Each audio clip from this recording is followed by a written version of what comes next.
I made an app that shows me a new short-form video every time I do an exercise, motivating me to work out and distracting me from the discomfort.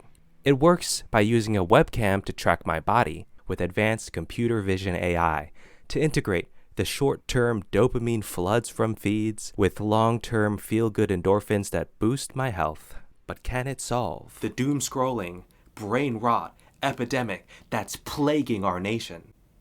But more importantly, will it make me look hot? Because I'm trying to get in shape, summer's coming up.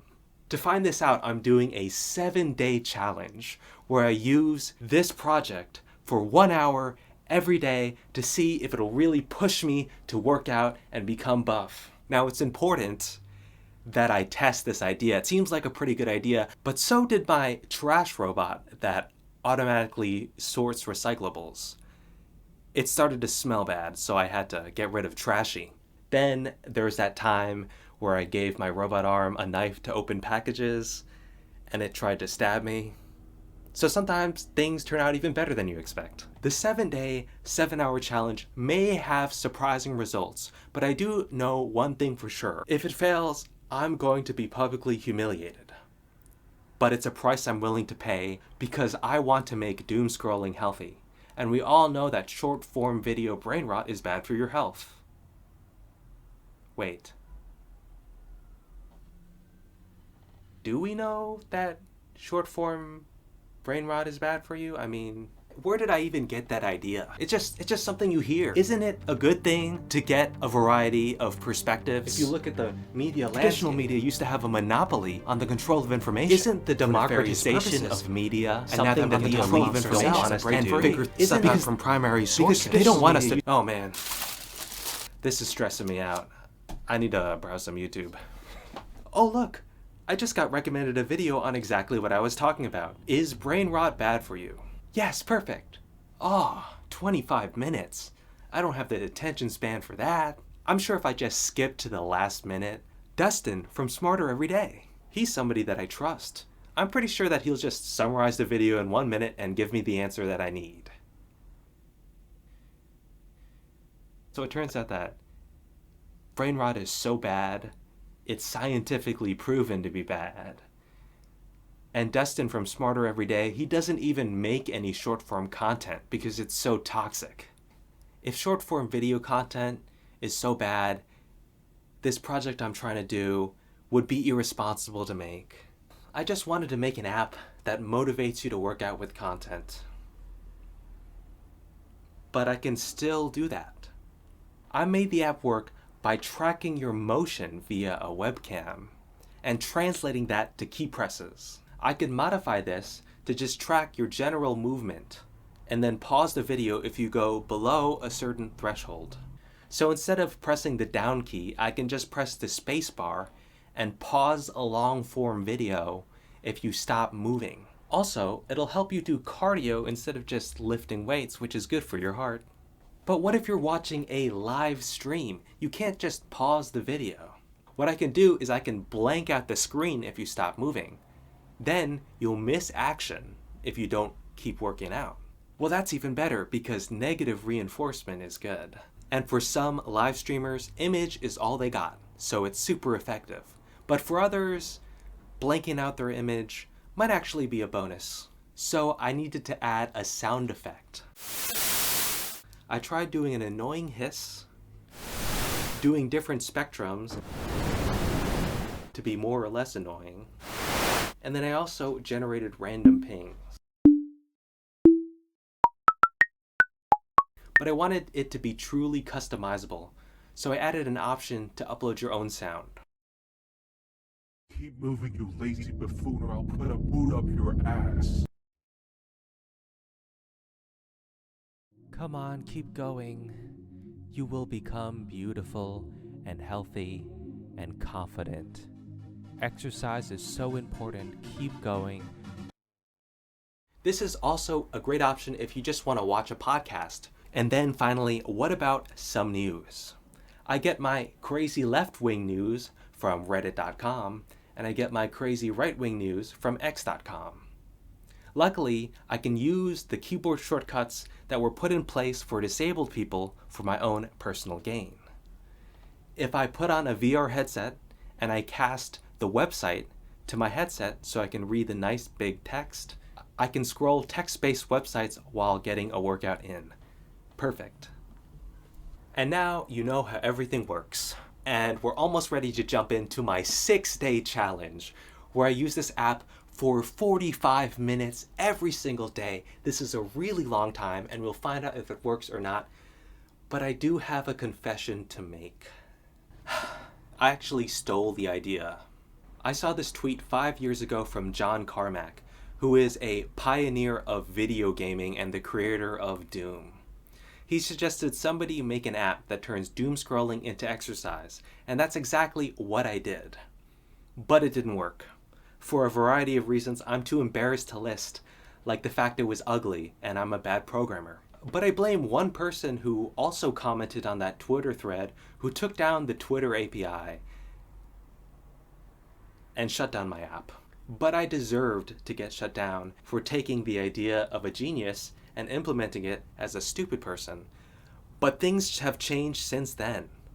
I am super out of shape.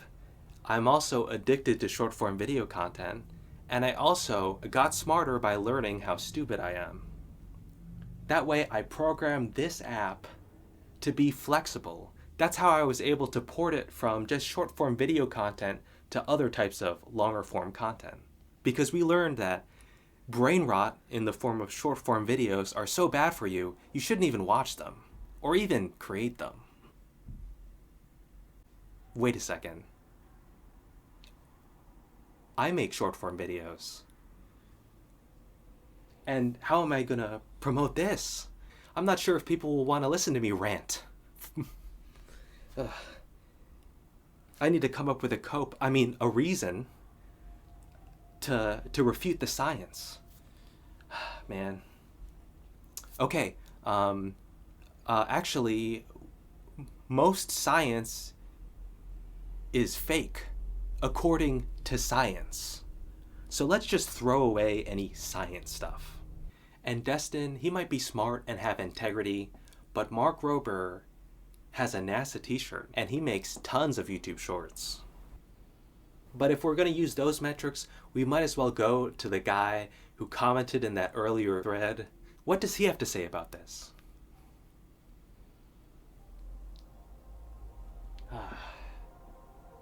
Wait a second, he puts those in his platform.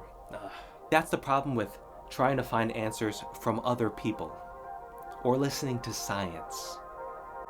I'm not a scientist who studies the past. I'm an inventor who builds the future. And who cares whether short-form brain rot is good or bad? I'm gonna make it good. And that's what being an inventor is all about getting control, about wresting something beautiful from the void. After all, there's no better feeling. And feelings are what I should be using to judge, not other people's opinions. The point is, when I start short-form brain rot, it feels really great opening up the app and scrolling. The time flies by, I'm laughing, I'm having a good time, but afterwards, I just feel miserable, like I wasted a bunch of time. And working out is similar, but in the opposite way. I never want to start, and then I feel bad when I'm doing it, but then afterwards, I just feel great all day. So my goal is to get the best of both worlds. Something that'll make me feel good while I'm doing it and feel good afterwards. But the only way we can find out for sure is with a test. And I'm doing this 5-day test where I'm gonna spend 30 minutes every day testing it out. So now it's montage time. I'm gonna be doing some reactions, giving my live thoughts to using it, and afterwards we'll know if we pass or fail. So let's get into the 4-day challenge. So day 1 overall, I would say a success. Felt really good after doing it, got a lot of reps in, and I did learn a lot. So I found myself naturally getting into a routine, doing like a 5-minute warm-up, 10 minutes lifting, 10 minutes cardio, and a 5-minute cool down. I don't think this is great for really intense cardio because I was watching this video of like 400 car batteries wired together and it was really hard to focus on it. I decided to turn it off and switch to something else because I just wanted to pay attention. It's really nice for warming up. It's really nice for getting reps in. If you're really like pushing yourself and lifting really heavy or going past discomfort, you can't really pay attention to what you're watching. Overall, felt really great and it worked well. Now I know, okay, at first I thought I would do 7 days, but I kind of realized that I don't need to push myself. And then also since I've been so inactive, I want to ease myself in, so I think 3 days is going to do it, but I do want to lock that in. I made a little indicator to track which days I worked out, but after the first day, I just forgot to press that save workout button. So I coded a little goal setting feature so that I can have a little confetti boost. That way I remember to actually hit the save workout button, and also like a progress ring so that I can make sure that I do 20 minutes a day for 3 days in a row, which is going to be my final challenge. And I think, 1 hour, 3 days in a row, I'll get to test everything, seeing if after the novelty wears off, if it's something I'll continue to use. Day 2. I do feel really good using this. I mean, exercise feels good in general, but it's nice because this was so easy to boot up and get into. I didn't do too much strenuous working out. I didn't really have a good video lined up to watch. I kind of noticed that I had some videos that were either too short or too long to do a workout. So I did a lot of like warm up and moving type stuff. I noticed a bunch of bugs too after just having it work. For example, right, like sometimes you want to scratch your face and then it counts as a curl, but that's something that you can just learn not to do, or, I can fix it. It's not a high priority thing. One big high priority thing is sometimes I start the app, which is an application. It's in one window. I have to remember to click the other window to focus the other window to do the scrolling. And sometimes I forget that. That's something I can put an indicator in for. So that's, I got a bunch of like little to-do stuff. It's also interesting. There's an aspect of randomness, with short form video feeds. Sometimes you get a bunch of bad videos in a row and then you're really like doing a bunch of reps, and then sometimes you get like 2 or 3 great videos and they're like 2 minutes long, and then you're just standing there holding the weights. It's not bad because it's actually like a little different from what I'm used to, and it's kind of like doing a static hold. But yeah, it's interesting. There's this randomness. Definitely long term, I would need more variety of exercises, and it would be helpful to have like a kind of routine sort of thing where it's like, okay, 5 minutes we're doing this, 10 minutes we're doing this, But I don't want to do all that until I tested everything. So let's do day 3. But overall, day 2 is great. Discovered some things. Still feeling very good after doing this. Alrighty, day 3. So overall, this was good. It wasn't as good as the other days because I just went for a hike earlier that day. So I was kind of tired, but I wanted to pull through with this 3-day challenge because I really committed myself. And I found myself looking at that exercise ring to see if I had it completed. So that definitely came in clutch. I also put on the headset and scrolled Twitter and Reddit, which worked really well. If there was a way to open something in a background tab, which I can do, that would be a feature that would just make this so much better, because then I can browse like a subreddit or a Twitter community and then line up a bunch of things I want to dig deeper into. Yeah, I also tried it with like a podcast and a stream, and that works really well. I think definitely if something is too engaging, you can't really focus on working out. Obviously, you don't want to be bored. Luckily, short form content just generally isn't too engaging, so that's not really a problem if you're doing short form video. I think something that would be really nice would be a list of maybe accounts or communities or like subreddits or just feeds in general that have consistently short content, which would be good to use while using the app. And what's my final overall impressions? Did it work? Did it not work? I would say it worked. It worked pretty well. It's not like crazy mind-blowing knocked out of the park, but it's a good thing, and it has certain use cases where it really shines. I'd give it like a 6.5 out of 10. I would say it's good like if you're out of shape and you just want something that's like a little boost. It's pretty easy to open up, and then you get distracted by watching the videos, and then before you know it, you did a bunch of exercises and you feel good, and a couple minutes just fly by. I do think that if you are in shape and you do a lot of exercise, this is not a good thing for you. You'd probably find it boring. It would be good for like warming up and cooling down if you're doing a bunch of stretches. And if you're going to watch something anyway, you might as well, open up this app and get in a couple minutes.